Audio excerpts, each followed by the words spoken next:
नमस्कार, आपके साथ मैं हूं सुमेरा खान। सत्ता के सभी न्यूज मित्रों का स्वागत है। सबसे पहले सत्ते पे सत्ता, यानी 7 खबरें और दिलचस्प जानकारियां एक साथ। सत्ता में आज बात होगी अमेरिका की सत्ता की, जहां आज से फिर से ट्रंप युग का आरंभ होने वाला है।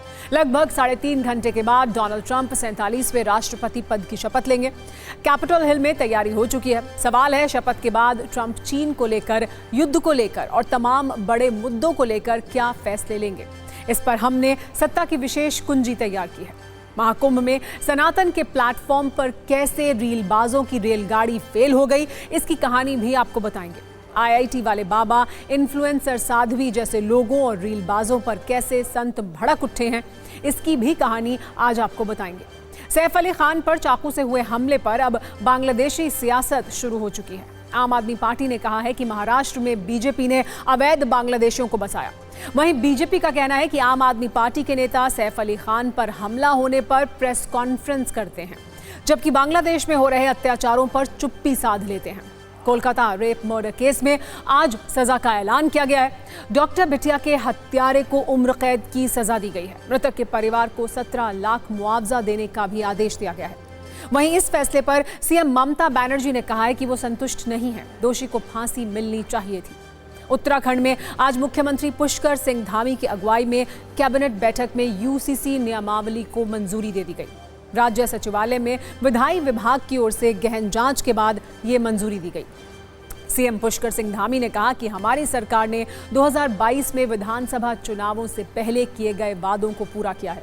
जल्द तारीखों का ऐलान किया जाएगा। ओवैसी की पार्टी एआईएमआईएम के कैंडिडेट ताहिर हुसैन पर आज सुप्रीम कोर्ट ने सख्त टिप्पणी की है। ताहिर हुसैन ने दिल्ली में चुनाव प्रचार के लिए अंतरिम बेल मांगी थी। सुप्रीम कोर्ट ने कहा कि ऐसे लोगों को चुनाव ही नहीं लड़ने देना चाहिए।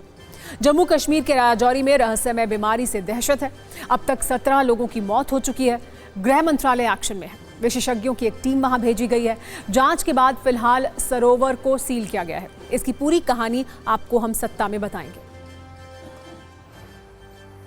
सत्ता में लेकिन सबसे पहले बात करते हैं अंतर्राष्ट्रीय सत्ता की। सबसे बड़ी हलचल क्या है जिस पर पूरी दुनिया की नजर है।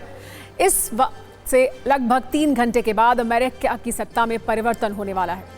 डोनाल्ड ट्रंप दूसरी बार अमेरिका के राष्ट्रपति पद की शपथ लेंगे। मतलब यह कि अमेरिका में फिर से ट्रंप युग का आगाज होने वाला है। मतलब यह भी कि डोनाल्ड ट्रंप फिर से व्हाइट हाउस के बिग बॉस बनने वाले हैं। Ladies and gentlemen, the President-elect of the United States, Donald John Trump. I, Donald John Trump, do solemnly swear. I will stop the chaos in the Middle East and I will prevent World War III from happening. Congratulations, Mr. President.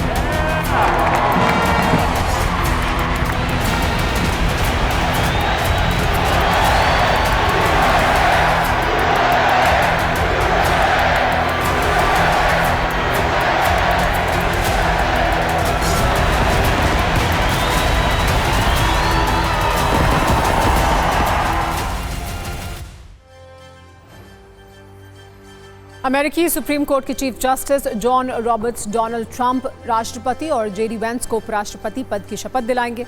शपथ ग्रहण के बाद नए राष्ट्रपति अपना उद्घाटन भाषण देंगे। अपने पिछले कार्यकाल के शपथ ग्रहण में ट्रंप 17 मिनट तक बोले थे। शपथ के बाद कैपिटल हिल पर कलाकारों की म्यूजिकल परफॉर्मेंस भी होती है।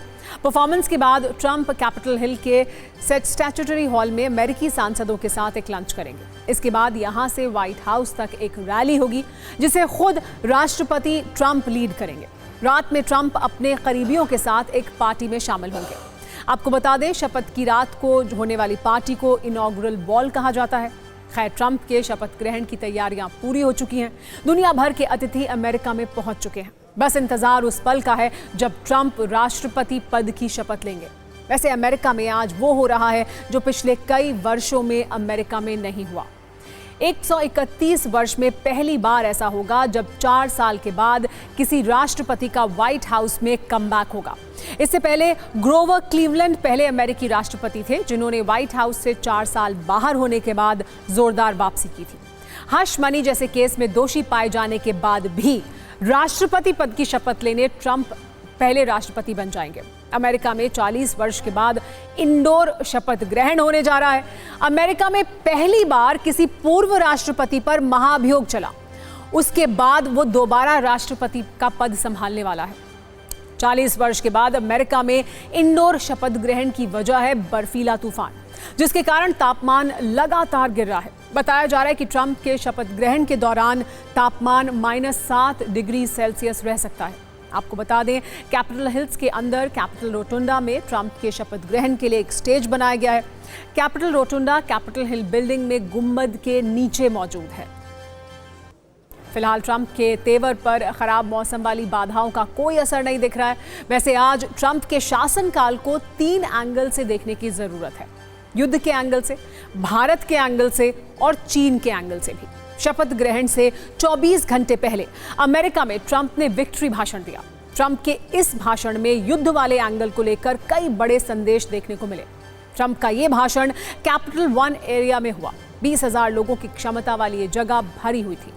ट्रंप ने अपने भाषण में अपना एजेंडा क्लियर कर दिया। ट्रंप के भाषण के युद्ध वाले 3 बिग पॉइंट्स क्या थे, आइए आपको बताते हैं। ट्रंप ने कहा कि दुनिया में तीसरा विश्व युद्ध होने से वो रोकेंगे। ट्रंप ने दावा किया कि दुनिया तीसरे विश्व युद्ध के बहुत नजदीक है। ट्रंप ने यूक्रेन में जारी युद्ध को भी रोकने की बात कही। तीसरी बात उन्होंने ये कही कि ये ट्रंप इफेक्ट है कि उनके चुनाव जीतने के सिर्फ 3 महीने में ही गाजा में सीज फायर हो गया है। ट्रंप ने शपथ ग्रहण से पहले कैसे विजय भाषण के जरिए दुनिया को बड़े संदेश दिए हैं, वो समझिए।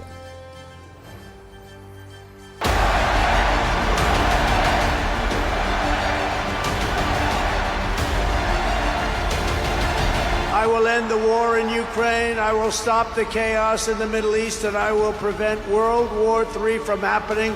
And you have no idea how close we are. I know that Biden is saying that they made the deal. Well, you know, I mean, that deal should have done. First of all, it would have never happened if I were president. Would have never happened. There was not even a thought of it.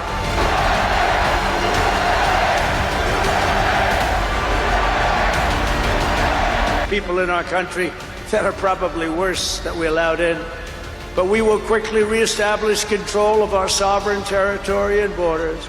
We will expel every single illegal alien, gang member, and migrant criminal operating on American soil and remove the savage gang Tren de Aragua from the United States. We're going to bring back law and order to our cities. We're going to restore patriotism to our schools, get radical left, woke ideologies the hell out of our military and out of our government. And we are going to make America great again.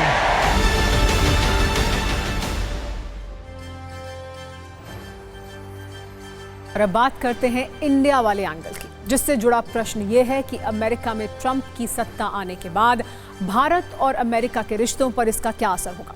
वैसे देखा जाए तो PM Modi और Trump के बीच बेहतर तालमेल रहा है। एक्सपर्ट्स की माने तो भारत और अमेरिका के बीच अर्थव्यवस्था, कारोबार, टेक्नोलॉजी ट्रांसफर, आतंकवाद, सैन्य साझेदारी के मुद्दों पर पारस्परिक सहयोग देखने को मिल सकता है। पाकिस्तान के आतंकवादी नेटवर्क के खिलाफ भी ट्रंप का रुख भारत के पक्ष में रह सकता है। निवेश की बात करें तो चीन की बढ़ती ताकत के खिलाफ अमेरिका भारत को एक मजबूत साझेदार के रूप में देख सकता है। कहा जा सकता है कि चीन में अमेरिकी निवेश घटेगा और भारत में बढ़ेगा। ट्रंप शासनकाल में भारत की चुनौतियां H-1B वीजा नियमों को लेकर देखने को मिल सकती हैं। साथ ही टैरिफ नियमों पर भी तनातनी हो सकती है। 2 मुद्दों पे काम होगा भारत और अमेरिका के बीच में इमीडिएट। एक होगा क्वाड की जो मीटिंग होनी है भारत में, वो कब जल्द से जल्द कराई जाए और उसकी होमवर्क होना। आई थिंक कल वॉशिंगटन डीसी में क्वाड के जो फॉरेन मिनिस्टर्स हैं उनकी मीटिंग हो रही है विद द नया secretary state Rubio also. 1 second होगा मेरे ख्याल से, जो कि अमेरिका की भी ज्यादा जरूरत मैं कहूंगा एक तरह से है, वो है कि यूक्रेन युद्ध को रुकवाना। ट्रंप प्रॉमिस कर चुका है कि 24 घंटे नहीं तो कुछ दिनों में ही यूक्रेन युद्ध को रुकवा देगा। वो कैसे करेगा देखना है, अब वक्त आ गया है। But at the same time यहां प्राइम मिनिस्टर मोदी ने पिछले 6 महीनों से बहुत ही ज्यादा होमवर्क किया है, स्पेड वर्क करा है इसी मुद्दे को लेकर कि जंग रुकनी चाहिए। अमेरिका और इंडिया की एक पार्टनरशिप और कोऑपरेशन यूक्रेन युद्ध को रुकवाने में मुझे बहुत ही हाई पॉसिबिलिटी दिखती है। और अब बात करते हैं चीन वाले एंगल की, जिसके संकेत शपथ से पहले ही ट्रंप ने दे दिए हैं। ट्रंप ने कहा है कि वो अपना धंधा चीन के हाथों में नहीं जाने देंगे। वैसे हर किसी को ध्यान में रखना चाहिए कि ट्रंप राष्ट्रपति से पहले एक उद्योगपति हैं। डोनाल्ड ट्रंप ने चीनी ऐप टिकटॉक को लेकर कुछ ऐसे ही संकेत दिए हैं। विजय भाषण में ट्रंप ने कहा कि टिकटॉक पर प्रतिबंध नहीं लगाएंगे, टिकटॉक को अमेरिका में शर्तों के साथ मंजूरी देंगे। उन्होंने ये भी कहा कि हमें हजारों नौकरियां बचानी हैं। ट्रंप ने कहा कि हम अपना व्यापार चीन को नहीं देना चाहते। उन्होंने टिकटॉक को मंजूरी देने पर सहमति भी जताई, बशर्ते अमेरिका इसका 50% स्वामित्व रखे। आपको बता दें, चीन के साथ संबंध सुधारने के लिए डोनाल्ड ट्रंप ने निजी तौर पर चीन के राष्ट्रपति शी जिनपिंग को अपने शपथ ग्रहण का न्योता भेजा था। हालांकि शपथ ग्रहण समारोह में चीन के उपराष्ट्रपति शामिल होने जा रहे हैं। And as of today, TikTok is back. You know, I did a little TikTok thing. We have a guy, TikTok Jack. He's a young kid, like 21 years old. And we hired this guy, and I went on TikTok. Can you believe what I'll do to win an election? We don't want to give our business to China. We don't want to give our business to other people. सवाल ये भी उठ रहे हैं कि America की सत्ता में ट्रंप की दूसरी पारी में एलॉन मस्क की बड़ी भूमिका होने वाली है। इसकी वजह है ट्रंप और मस्क की नजदीकी। कल ट्रंप के विजय भाषण में इसकी झलक भी दिखी, जब मस्क अपने अलग अंदाज में वहां पहुंचे। इसके वीडियो प्रमाण हम आपको दिखा भी रहे हैं। ट्रंप ने मस्क को सरकारी दक्षता विभाग में नियुक्त किया है। चर्चा है इमिग्रेशन पर मस्क की नीतियों को ट्रंप लागू कर सकते हैं। इसके अलावा इलेक्ट्रिक वाहन नीति और ऊर्जा नीति पर भी मस्क का प्रभाव हो सकता है। अंतरिक्ष प्रौद्योगिकी पर इलॉन मस्क की राय भी ट्रंप ले सकते हैं। तो कुल मिलाकर आज दुनिया की सत्ता में काफी हलचल होने वाली है। सुपर पावर के बिग बॉस ट्रंप की सुपर शपथ होने वाली है। इस शपथ पर हमारी नजर रहेगी।